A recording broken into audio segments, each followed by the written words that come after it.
Hey, good morning, Eastern Oregon, and welcome to this June 2nd version of AM Live on EOA, your connection to Eastern Oregon. How are you, man? It's first Friday. We're almost there. I'm dragging a little bit today. I don't know why.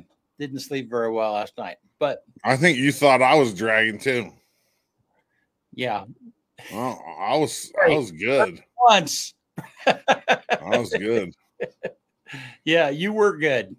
Yeah. I'm glad you're here. I've been getting here so early. You're thinking that I need to be here before 7:30. No, I just know that you do like to be early and prep and stuff, and so then when you miss your routine a little bit. Yeah, it's like yeah, no, it's like when I'm getting ready to leave the house and the alarm is disarmed at 7:05, 7:10. It's like, okay, Kyle's there, good. Yeah.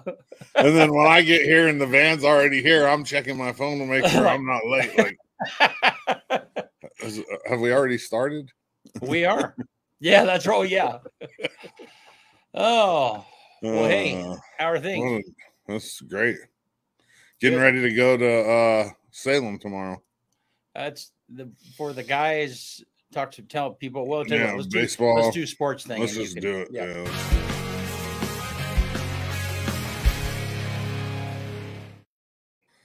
Let's see. Let's give Lori McNeil some love here. Oregon Army National Guard Recruiting Retention Non-Commissioned Officer, Sergeant First Class Lori McNeil. If you have any questions about recruiting or retention here, give her a call, 541-786-1459. She's I think she's been in the military 20 years almost or something like that. She said.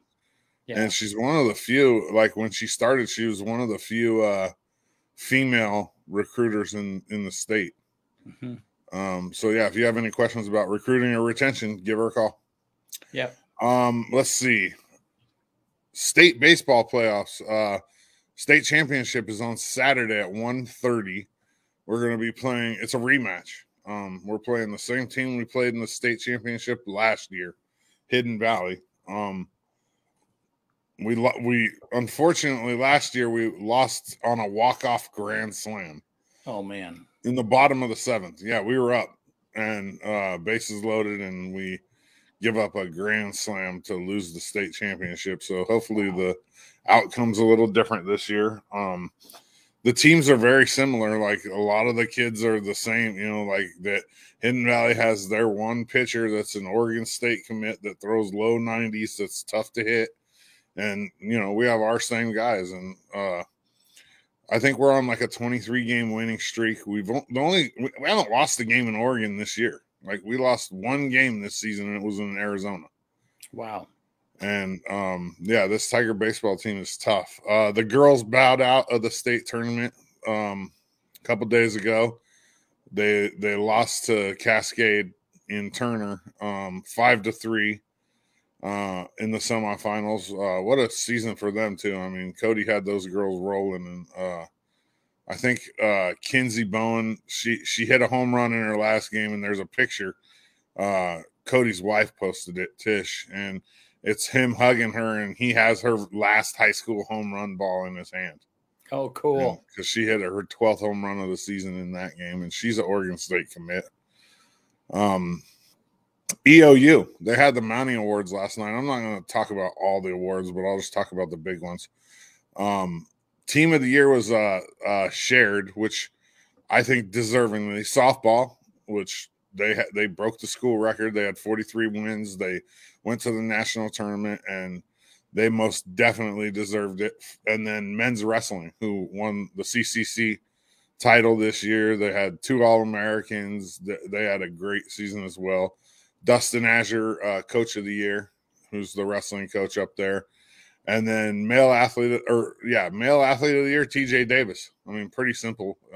National champion in the HEP, second in the deck, All-American twice. And then female athlete of the year went to a track person too, Maggie Ledbetter. And I've had her on my show as well. She's a thrower for the EOU track team, and she's absolutely awesome. I mean, the awards were great. Everybody gets all dressed up. You know, it's pretty cool. I saw some of the photos. Yeah, that's cool. Yeah, it's a very cool event, and yeah, congratulations to all the winners. I mean, they had a player of the year for each team, which I didn't vote. I couldn't. Like, I was looking at the voting, and there was numerous players on each team that deserved it. So it's like, how do you pick? Is it just a popularity contest, or you know what I mean? Like, so I didn't vote. I only voted for team of the year, which I voted for softball, and athletes of the year. That's it. And I didn't try to vote for each one of the specific teams because, I mean, it would have been impossible. Yeah. Yeah. Cool. So Saturday at 1:30 though is the baseball game at Volcano Stadium, and then right after the game, we're going to graduate 12 seniors, and I'll stream that on our network, and hopefully we can get the high school and all, you know, the school district to share that as well. Cool. And hopefully we win, because you know, that's going to be weird. That's going to be awkward and weird, you know, like if it, you know, I don't know that I'd be too excited about graduating if I just lost in a state championship. No. Somebody's going to have to lose though and graduate. Yeah. Because you can't. OSAA. Yeah, you were explaining to that. That was they just need to change the rule, man. There's a rule. OSAA has a rule where you can't compete in OSAA sanctioned event if you're graduated. So they're already graduated. The school's out. Like the seniors aren't going to school right now. Right. Yeah. So it's like all it is a piece of paper. So why not change that rule? Get these kids graduated before so they can enjoy it, and then not have to go out onto a field. One of the teams is going to have to go out there after a loss and graduate their seniors, and that's like bittersweet. You know what I mean? Like, you're graduating high school, but at the same time you just lost in a state championship. It's like, it doesn't make any sense to me. But nope. So hopefully we're on the upper end of that, and our kids are happy, because we have 12 of them. We have 12 seniors on that baseball team. It's crazy. That is crazy. We only had, my senior year, we only had 14 guys on the baseball team. Yeah. Wow. Nowadays they don't cut people. Wow. So they got 12 seniors, and yeah, it's strange, but it is what it is. Yeah. So pay attention. I don't know exactly what time. As soon as the game's over, I'll put out a notification. I'll go live, hopefully for a couple minutes before it starts. And good, just to give people time to watch. Give people a little chance. In, but it's going to be a tight schedule. I know that. Yeah. Well, and if you reach out to me, I'll help you coordinate that on this end too, just so you know. Hey, if you guys are joining us today, comment in Facebooks. We'd love to hear from you and be a part of the conversation. Beautiful day out there right now. Finally. Yeah. Let's see what Gabe has for us in the weather here. This is how Thursday could play out according to one of the higher resolution models. Moderate storms could develop early to mid-afternoon, but it's not really till the late day through the evening where some of those pockets could turn severe, just like what we saw last week with wind gusts potentially up to 70 miles per hour, quarter-sized to half-dollar-sized hail with the potential to see some torrential downpours with frequent lightning. After some patches of fog through about dawn, up towards the north, I think that's where we're going to see those severe pockets in the afternoon. I'm not really tracking that action out towards the south, with more moisture being scattered and light out. That way, those temperatures will rise into the 70s for much of us. Warm spot 80 degrees in Ontario. Heading into the day on Thursday for LeGrand, it does look like this. We'll start out into the upper 50s at 9 o'clock. A few showers could be around, but it's really not till midday and through the afternoon, and we see an increased moisture activity. We see more sun breaks mid-afternoon, igniting those storms. I think it's really once we get past 6 o'clock where we could potentially see their severe storms. So sure, only up to about 35 mile an hour wind gusts through the 6 o'clock hour. But if you get caught in those severe storms, keep an eye on 70 mile per hour wind gusts. best chance into the mountains. Heading into my short-term forecast for the Grand Ronde Valley, tracking a high of 72 for your Thursday, drop into the upper 40s overnight. Potentially severe storms continue into the day on Friday with temperatures just shy of 70.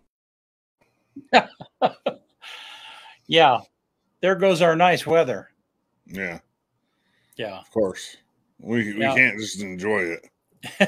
You have to throw in some thunderstorms and quarter-size hail. Yeah. You know, and every time the severe wind comes, man, I just pray for the farmers, because hail can just like turn their crops into mush just such a short period of time. So anyhow, I was listening to somebody, I don't remember where, I think at the coffee shop. But you know how farmers always complain, you know, like the about the weather and everything.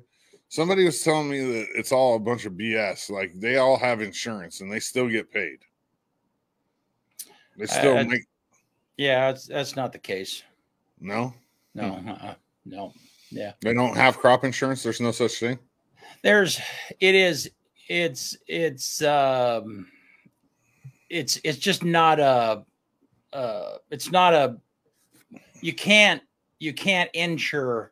No, I mean, I suppose there's some liability insurance but you know, most insurance companies, it's just not a practical thing. Crop insurance is not a practical thing. So, does it exist? I'm sure it probably does. I'm sure there's something, but I mean, it's like the flood.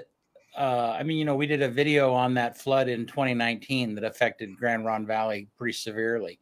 And I mean, a lot of those farmers it's just an absolute loss, especially with grass seed, because where that floods, I mean, that's a crop that comes up every year. And when it's underwater, it damages that crop. And so, I mean, they won't have a yield for 2 or 3 years. What they do is the bigger farmers, they leverage. So then, you know, they have a variety of crops in a variety of different areas, so that even if one fails, like because of a hailstorm, they have other crops that are more resilient. So in other words, and the same thing with flooding.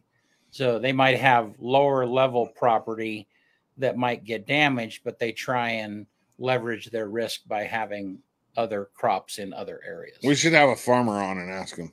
No, well, yeah, that would be, but I can tell you, I mean, I had this, and it's the new farmers, particularly the young farmers that don't have that much land that they can diversify. Those are the ones that are really, really hurt. So, but yeah, I had a farmer tell me one time, not too long ago, he said it's like playing poker, and every year you're pushing not just this year's money, you're pushing the entire value of your farm into the center of the table.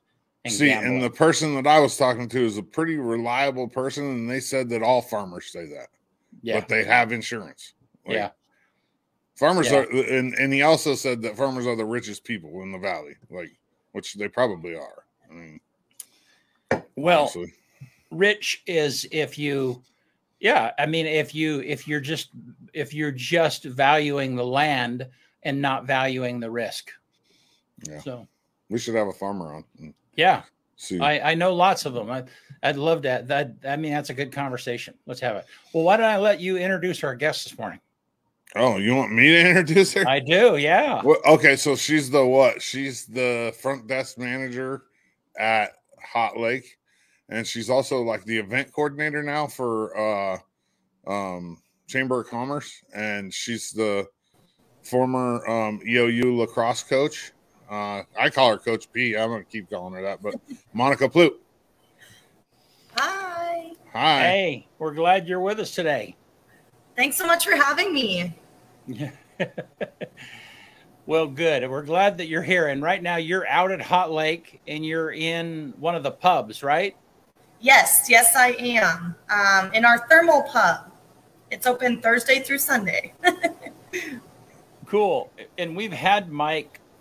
It's probably been a year since Mike was on the show and kind of talked about his plans and so on and so forth. But hey, we're glad you're here with us. So tell us about what's going on out there. I mean, catch people up that might not know what's happening out at Hot Lake. Yeah. So I work front desk, and then I'm helping get the events program off the ground. We're open now for day soaking 7 days a week. You can do all that booking online. And if you book, say, 10 a.m., you can stay all the way up until 10 or 8 p.m. at night. That's when day soaking ends. And then overnight is booked over Airbnb. We have 15 rooms open right now, and they're all different, all beautifully decorated. Our thermal pub is open Thursday through Sunday, 2:30 to 9:30. We're working on getting it open 7 days a week in the next 2 weeks or so. So that's super exciting.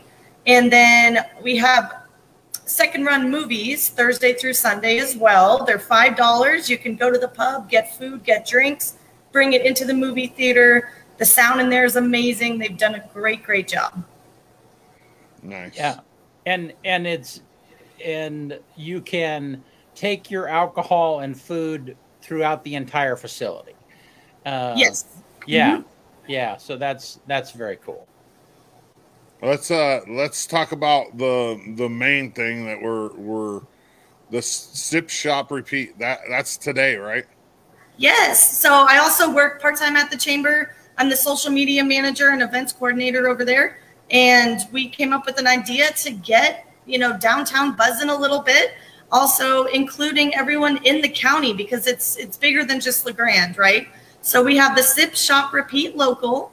We have over 20 plus businesses that are staying open later. So they'll be open 5 to 8 p.m. And then we also have pop-up space available right next to bench warmers at underneath the covered parking area. And the night starts out, you come to the chamber, pick up your map and a logo tumbler. That's how you're going to get all your exclusive discounts. The map will have which businesses are participating and what their exclusive discounts are so that you know where to go. We're really excited about this event. It's about bringing community together. So this is the first Thursday of every month that this will be happening. Oh, cool. Yeah. That's one of my biggest complaints about downtown.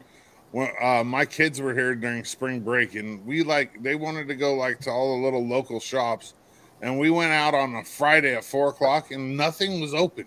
Mm-hmm. It's like, how do you know what I mean? If we want to really get downtown buzzing, businesses have got to be open after work hours.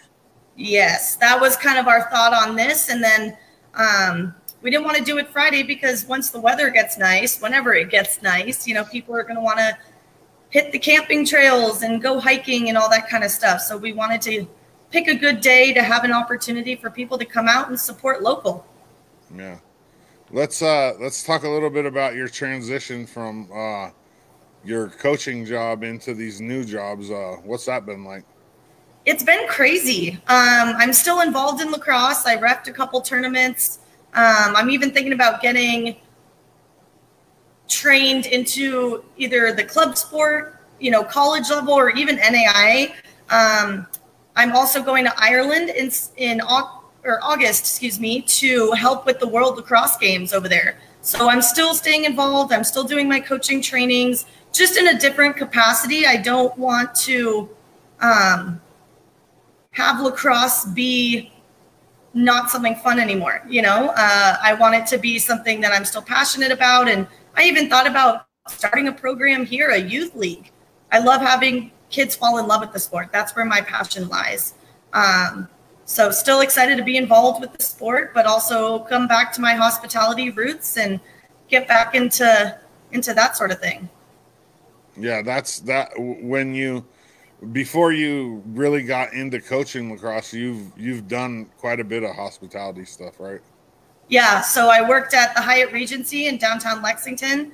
I did hospitality sales there, and then I worked at a castle in the middle of Kentucky. It's called the Kentucky Castle, and I planned all of their special events. So it was super fun. Anything I dreamed up, we did, and it was awesome. We did, goat yoga on the roof, rooftop concerts, bourbon pairing dinners, all that type of stuff. So working with Mike at Hot Lake to get some of those things out here as well.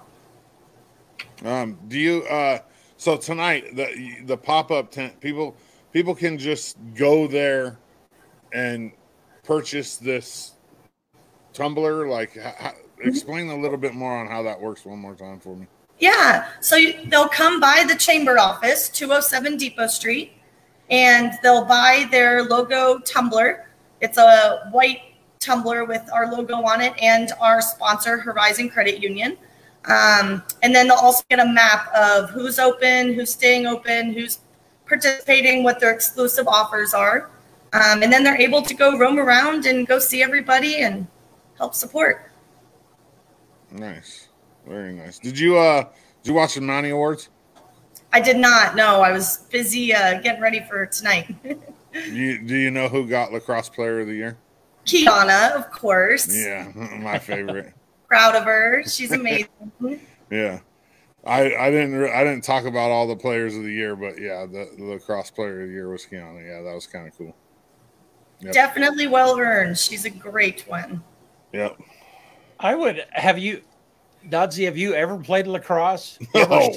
No. We I know. tried to get him out there. Lacrosse is a rich people sport where I come from. I know, but I think it'd just be fun to like sling the ball back and forth with one of those. What do they call it? A racket, or what do they call those things? It's called a stick. Yeah. Oh, it's called a what? It's like hockey. It's called a stick. Oh, really? Interesting. Yeah. Okay. We can set that up. Don't worry. Well, I went and watched. I mean, I've watched. Yeah. Like, I've watched them like practice too, but I've never flung a ball.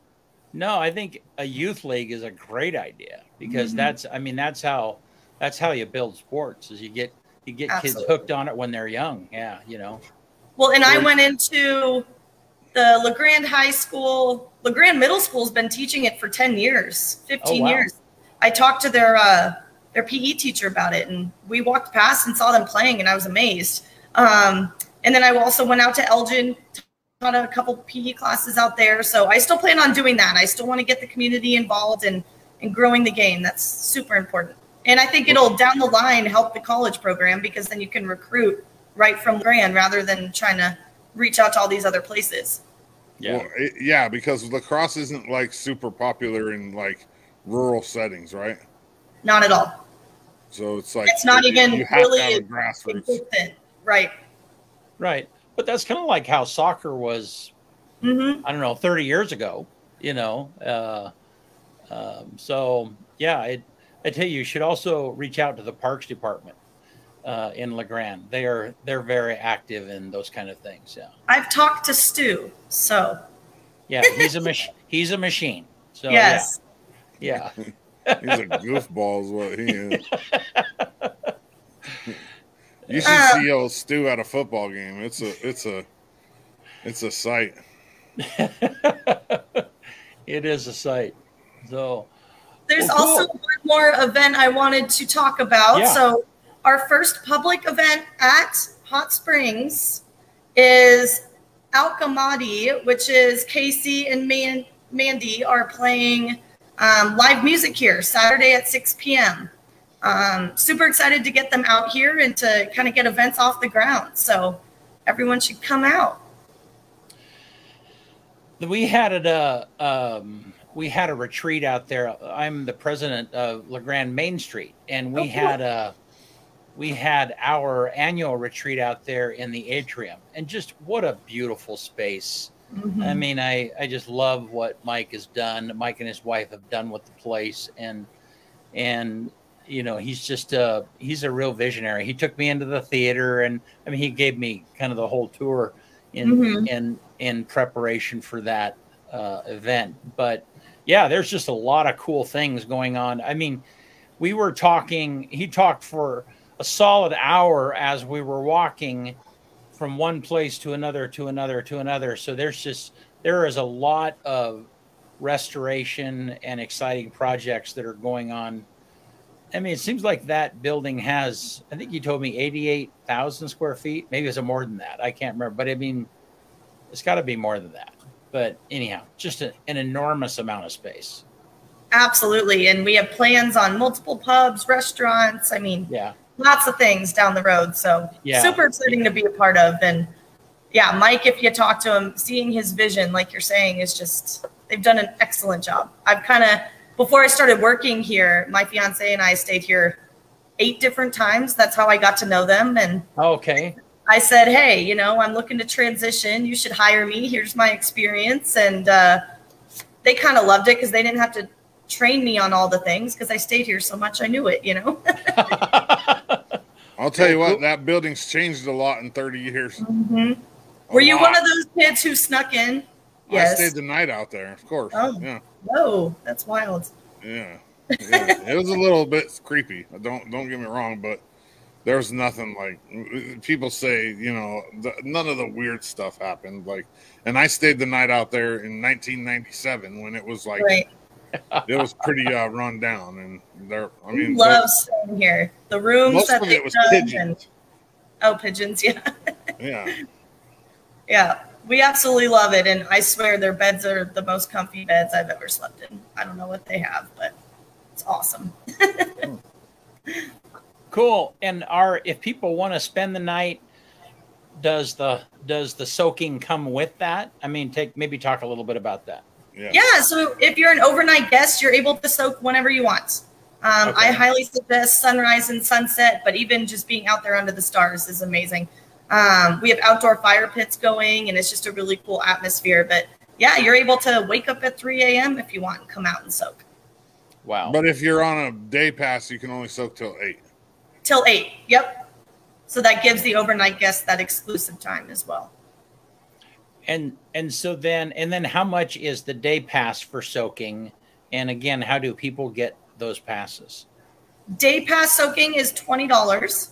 And you book it online. If you go to our website under amenities on the right, you go down to soaking passes and you can book your time slot there. And again, it's like a restaurant reservation. Say you book a 1 p.m. start, got to be here by 1 p.m. to check in, and then you can stay till 8 if you wish.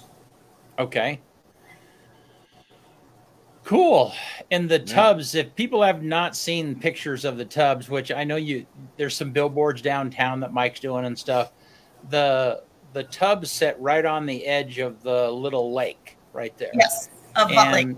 Yeah, and so it's just a beautiful view, and it seems like the tubs are different temperatures if I'm remembering the way Mike described them. Yeah. One of the tubs also has kind of an enclosure so that if it's raining and you want to still soak, you can sit kind of in a protected area. But yeah, it's very cool. I love being out there when it's raining and snowing because you're like cold but then warm in the water. Right. Yeah. But yeah, both of our end tubs, so the covered rock tub or the covered brick tub and the rock tub are usually a little bit cooler. So they're from 100 to 103. And then our other tubs are anywhere between 104 and 107. A typical hot tub is around 104. So that gives you kind of a range there. Nice. Oh, very cool. Yeah. Good. Awesome. So that's the Sip Shop repeats at 5 o'clock tonight. And yeah, go check out Hot Lake. I mean, it's cool. Mike's doing a good job out there. Absolutely. Oh, we got a question. Bud wants to know if the mosquitoes are still rough at sunset. Of course. I can answer that. I got nailed at the baseball game the other day. Not that I've noticed, and I soak quite a bit. That's one of our perks. I have not noticed.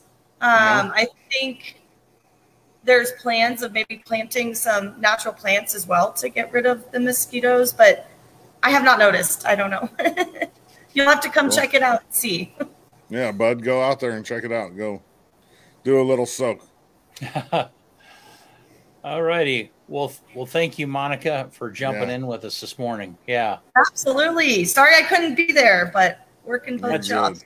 That's okay. We're not fully back in the studio yet. We're really working on that. And so this works out for us okay today. So awesome. Well, thank you so much, guys. I appreciate your support and thank you. I just really appreciate it. You guys are awesome.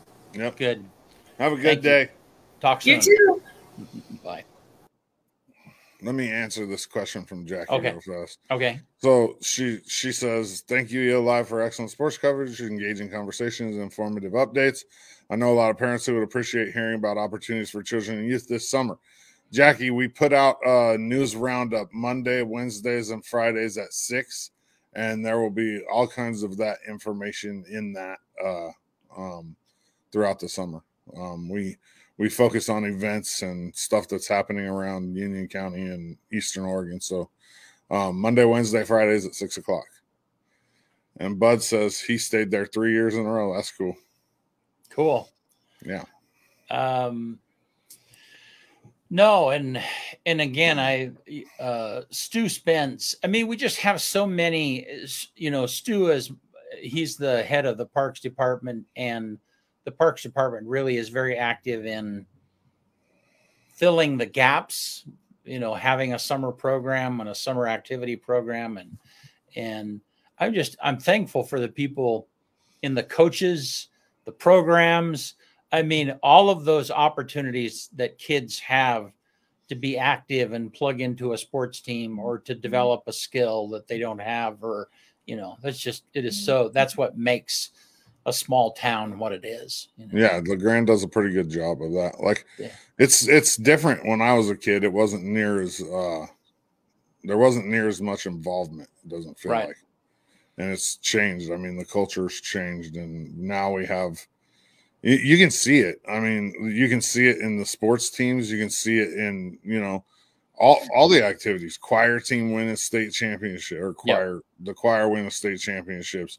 Swimming, baseball, football. That's because they're getting these youth involved, and parents. And it really is the parents. I mean, we can give as much credit as we want to the parks, and they deserve it, but the reality of it is the culture for parents has changed a lot. Like the parents are involved from, you can't have a baseball league unless there's volunteers, right? And those are parents. And it's been just, the culture is wonderful when it comes to that. Well, and that makes a difference in the lives of kids too, because kids become good at something, and that's the thing that I've heard is kids just have to develop a skill at something. I mean, whether it's singing or a sport or whatever it might be, it just is really critical for their identity. Yeah. And numbers don't lie. Kids that are involved in extracurricular activities are less likely to get in trouble. I mean, it's that simple. Absolutely. It's like, it's statistically proven that. Right. But it takes work on the parents. I mean, the parents have to take them to practice. They've got to buy the instrument. They've got to, all of that, all of that stuff. But it just makes such a difference in the lives of kids. So. Yeah. And LeGrand has their high school graduation this Saturday morning at 10, and that'll be on our network for people who want to watch that. And so Union High School graduates at 10 on Saturday too. Yep, I think so.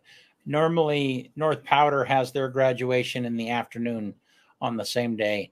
I think Embler had theirs last weekend, if I'm remembering right. So, I wonder why LeGrand and Union. I asked the AD Dunlop why LeGrand and Union have their graduation at the same time. He's the athletic director out at Union. And he said, I think it happened when Baxter took over at the high school, because he's a Union guy. Something like that. I don't know exactly what it is, but you'd think they would try to not have it at the same time, because I'm sure there's people that want to go to both.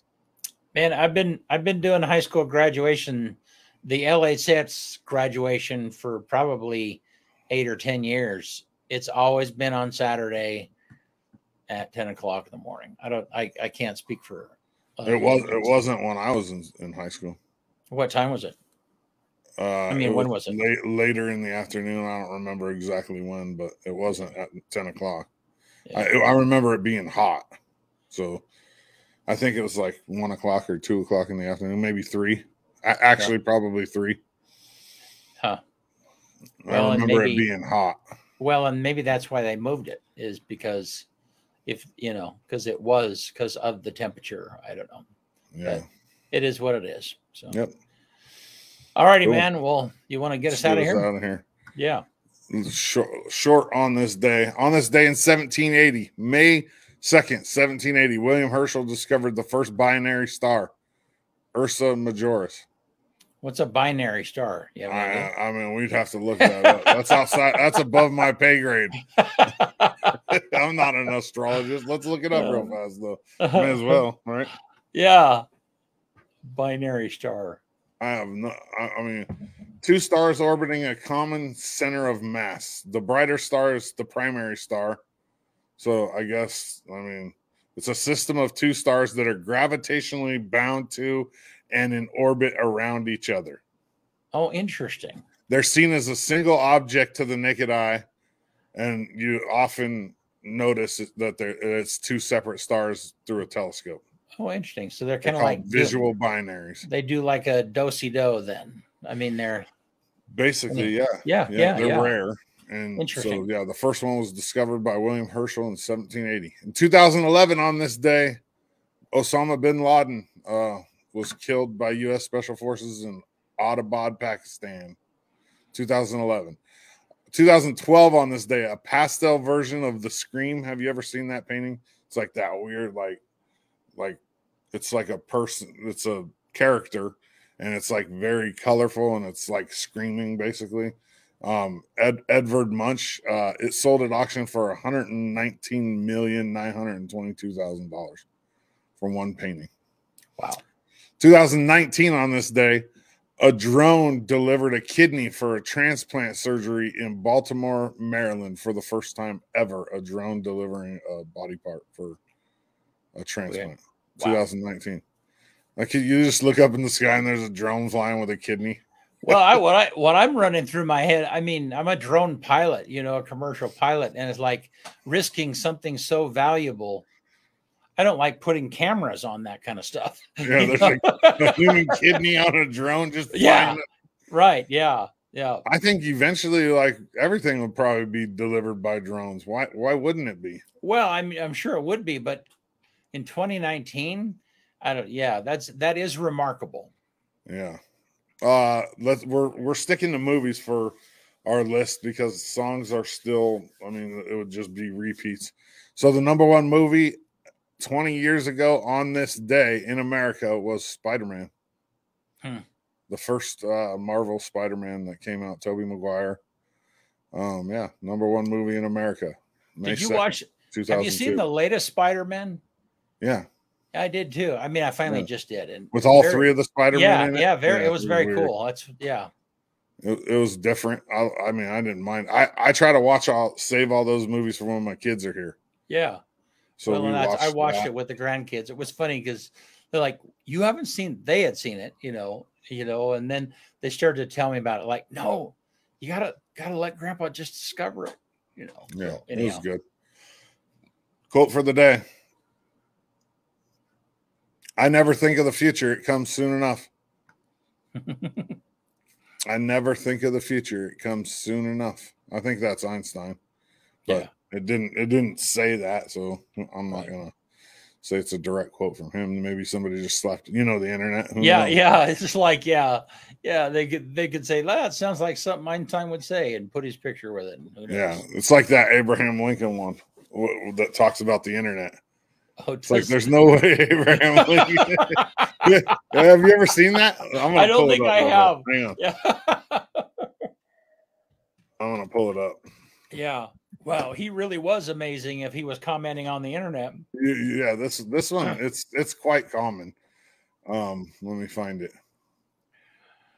Memes are just funny. Whoever thought that memes would become this really significant way of communicating, getting a message across, Here, I'm pulling it up right now. This is a good one. Whether false or not, yeah. Don't believe everything you read on the internet just because there's a picture with a quote next to it. Abraham Lincoln.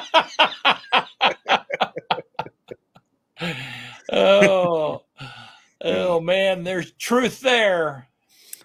Saturday at 10 o'clock, tune in, LeGrand graduation.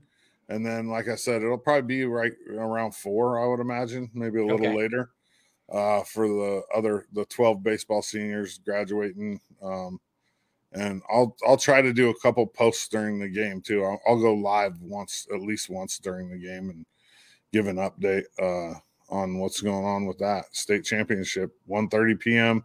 Hidden Valley, La Grande, Volcano Stadium in Salem. Cool stuff. Yeah. Thank you, Eastern Oregon, for watching, and stay tuned. A lot of cool things that are coming our way. Yeah, coming your way kinds of cool from stuff. us, and and we're working on some stuff and behind the scene to kind of take it all to the next level. And we appreciate you guys staying with us. See you Talk Tuesday. soon.